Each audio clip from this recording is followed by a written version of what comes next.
Y ahora para acabar esta clase, preguntas claves para escoger nicho. Estas preguntas quiero que os las guardéis porque son previas a realmente hacer el arquetipo del cliente potencial y creo que son muy interesantes. ¿Hay suficiente demanda del producto en tu nicho? Creo que esto ya ha quedado claro después de lo que hemos dicho. ¿Qué tipo de reseñas hay en los productos actuales? Esto es muy interesante porque puedes ver si realmente hay huecos, si la gente está descontenta con lo que actualmente se está ofreciendo en ese sitio, ¿no? Puedes ir a Amazon, buscar qué reseñas hay o a los diferentes competidores y ver qué dice la gente de ellos para que veas un poco el panorama de cómo está. Si resulta que las propuestas de valor hay muchas en ese nicho, pero todo el mundo está descontento con lo que se está ofreciendo, pues puede haber realmente un hueco para que tú ahí crees otra autoridad. Pero si no, va a ser muy difícil. Entonces, ver qué opina la gente de las propuestas de valor actuales en ese nicho te va a realmente decir si hay potencial o no de entrar. La número 3 es, en el segmento del nicho, ¿tienen pasión por él? ¿Es un nicho en el que sus seguidores o la comunidad que hay ahí sienta una pasión ferviente por ese nicho? Si es que sí, seguramente serán capaces de pagar mucho más por tu propuesta de valor cuando la presentes, o serán capaces de arriesgarse y tomar esa primera decisión de, aunque seas tú nuevo, pagar porque hay una solución nueva en el mercado. La pasión de la tribu que está ahí determinará mucho el tipo de clientes que vas a tener.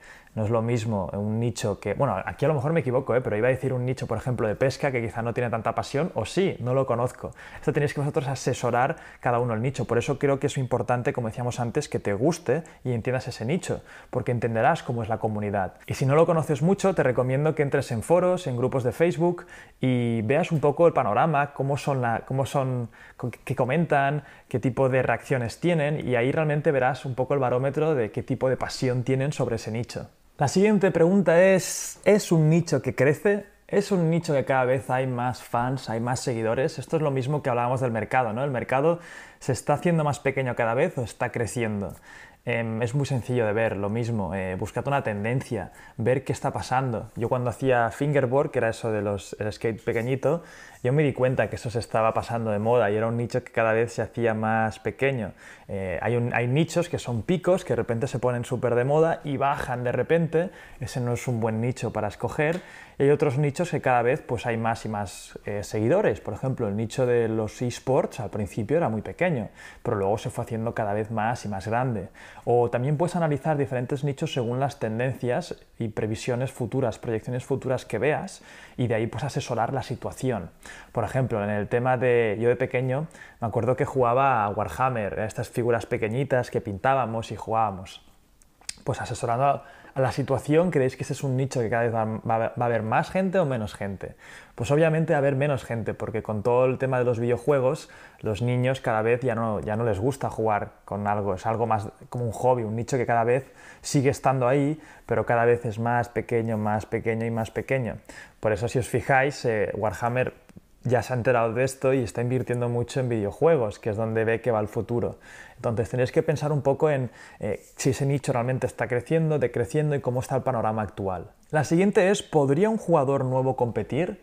Y esto hemos hecho mucho hincapié alrededor de esta clase, ¿no? Estamos hablando de que si hay un sitio para ti, si ves que ya está súper lleno de gente y hay muchas marcas intentando competir por la atención, es más difícil que haya un hueco para ti. Eso no quiere decir que no te introduzcas si crees que, por ejemplo, hay una combinación de muchas marcas, pero todos lo hacen mal.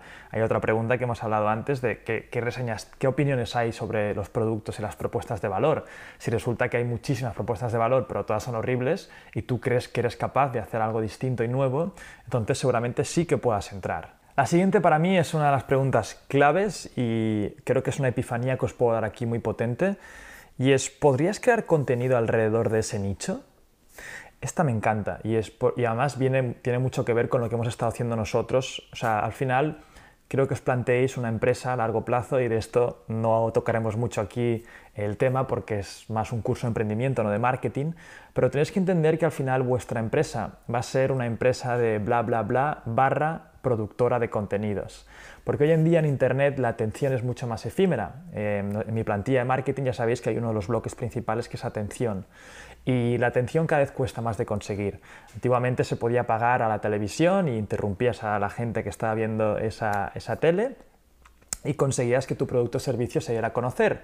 Hoy en día se ha puesto, es una tendencia el tema del inbound marketing, que es crear contenidos para que la gente venga a tu marca, venga a tu propuesta de valor, y para ello tienes que realmente crear contenido de super calidad. En tu nicho podrías crear contenido alrededor de él, porque eso va a determinar bastante a largo plazo cómo vas a atraer a esos clientes potenciales. No es lo mismo que tu nicho, por ejemplo, sea de tintas de impresión, que no se puede crear contenido alrededor de tintas de impresión, o sería muy difícil, porque a la gente realmente no le interesa, es algo más transaccional, no es un nicho que tenga pasión, que la tinta de la impresión la vas a comprar, la pones, lo utilizas y ya está. Pero en cambio, por ejemplo, el nicho de la jardinería, realmente se puede crear mucho contenido, porque podrías hablar de las plantas, de cómo regarlas, qué hacer con ello, etc. O, por ejemplo, cualquier otro nicho, el nicho del skate que hemos hablado antes, vamos, todo el nicho en sí, todo el marketing resulta que es a base de hacer contenidos, vídeos de skate, etc. Analiza ese nicho para ver si se puede hacer contenido o no, y además eso te dará una fiel representación también de saber el contenido que se está creando actualmente, para ver si cabe también una estrategia nueva de contenidos. En Emprende Aprendiendo, nosotros, nuestra estrategia de marketing, si os fijáis, es estrategia de contenidos pura y dura. Seguramente te has dado cuenta de este curso y estás aquí porque nos has visto en algún vídeo de Emprende Aprendiendo o en GeoYer. Básicamente hemos creado una estrategia inbound de aportar mucho valor totalmente gratuito, y a cambio tenemos nuestra parte monetizada. Lo mismo tiene que pasar con vuestro nicho. ¿Hay posibilidad de generar contenido alrededor de él? La siguiente pregunta también es muy interesante, y es: ¿se pueden agregar productos consumibles en un futuro? Tenemos que entender que al final lo que estás buscando con una empresa son clientes. No estás buscando una transacción de vender un producto y ya está, sino lo que quieres realmente es captar un cliente y que a largo plazo se quede contigo el máximo de tiempo posible, porque si no, no tienes un negocio, lo que tienes es una venta de un solo producto. Entonces, es muy interesante ver si a largo plazo se pueden vender productos consumibles. Por ejemplo, Nespresso te vende su máquina y a largo plazo te vende las diferentes cápsulas.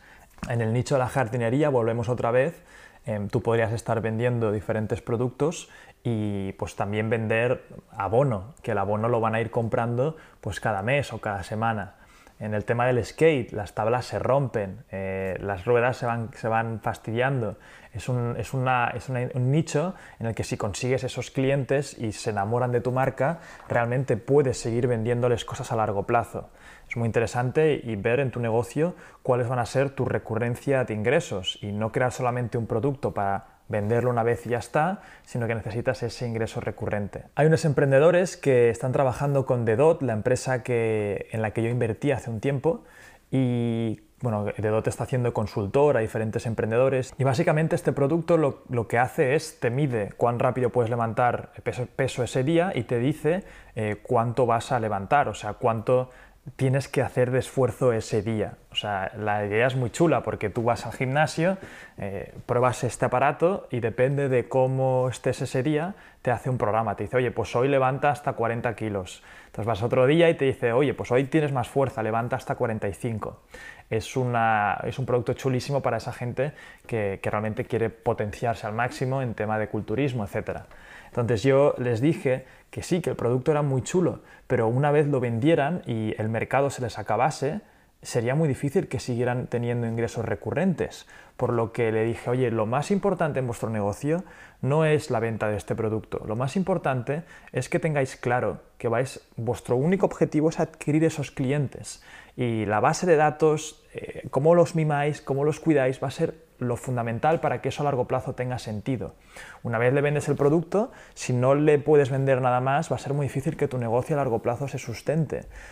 Lo que tienes que pensar es pues, en algún tipo de ingreso a largo plazo. Por ejemplo, le puedes vender la máquina esta, que eso sea, una vez lo compre, que sea gratis el tema de que te haga el planning de ese día, pero el software tenga diferentes funciones premium, que por ejemplo, pues entrenadores personales que estén un poco más encima tuyo, o un plan de software o de alimentación extra encima de la plataforma y de la app.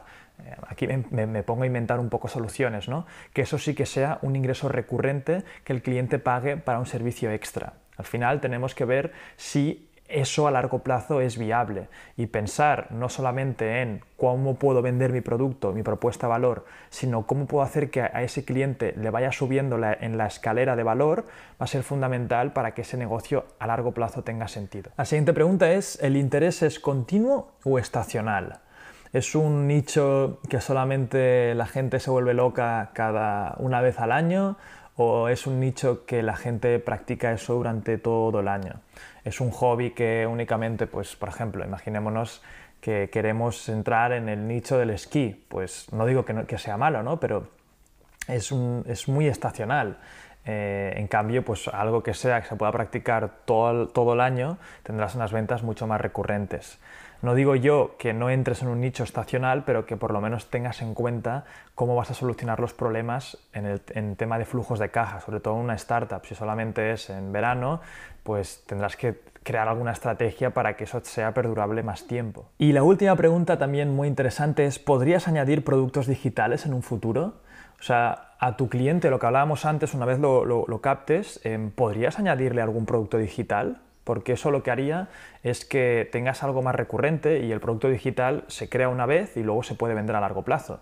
Estuvimos haciendo de consultor a una marca que vendía estas tiras que se ponen en la ropa de los niños y tenían problemas de estacionalidad, como decíamos antes. Entonces nosotros lo que le implementamos y le dijimos es una estrategia para que esos ingresos, al final, yo siempre que voy a hacer consultor a una empresa establecida, le hablo de dos temas en específico. Uno es la maximización de lo que ya tienen, y lo otro es la expansión a nuevos mercados o abrirle el mercado potencial, etc. En el tema de maximización, yo le dije: mira, ahora mismo estás haciendo estrategias muy interesantes de SEO y SEM y tenéis un público que ya viene orgánicamente. Entonces, están pasando por vuestra página web, le estáis ofreciendo estas tiras para que se lo pongan los niños Los clientes básicamente eran madres que querían que sus hijos pues llevasen la ropa y que no se les perdiera, ¿no? Y lo único que le estáis vendiendo únicamente este producto y nada más. Cuando el ticket medio de compra de esa madre, una vez ya tenéis el arquetipo cogido de la madre, ¿no? Pues madre de 35 a 50 años con un niño de una edad de más o menos de 1 o 2 años es cuando entran al colegio, a 5 o 6 o incluso 8, que es cuando pues la ropa se le puede perder. Entonces, sabiendo muy bien el arquetipo del cliente, se le puede añadir ahí directamente un producto digital. En ese caso, nosotros le propusimos que una vez la madre compraba ese producto, se le intentase vender en formato de una venta cruzada un producto digital, como era un ebook de cómo cuidar a tu hijo de forma genial, ¿no? Entonces ahí hacen un partner con una autora de libros para mamás, y se puede introducir ese producto digital y aumentar el ticket medio de compra. Realmente es algo que les encantó y lo implementaron. Realmente es una estrategia muy interesante y hace que el ticket medio suba. Además, si esa base de clientes en ese caso también tenía un problema de estacionalidad, y con esto lo que le dijimos es: no solamente pongas productos digitales, sino que alíate con empresas del sector que tengan productos que se vendan para el mismo público que tú tienes, pero en otros momentos del año. Por ejemplo, si vosotros estáis vendiendo esas tiritas que es justo cuando empieza el colegio, aliaros con una marca que venda productos para niños para verano. Pues, por ejemplo, calcomanías o cualquier cosa que los chavales puedan disfrutar en verano. De esta forma hacéis que la estacionalidad baje y además tenéis un producto digital, por lo tanto se maximiza el ticket medio de compra. Y nada, hasta aquí esta parte del nicho. Creo que es interesante tenerlo en cuenta a la hora antes de crear ese arquetipo de cliente, ese cliente potencial, para no generalizar tanto y no tener tantos problemas luego en crear una estrategia de ruta de mercado para penetrar ese mercado, ¿no?, a largo plazo.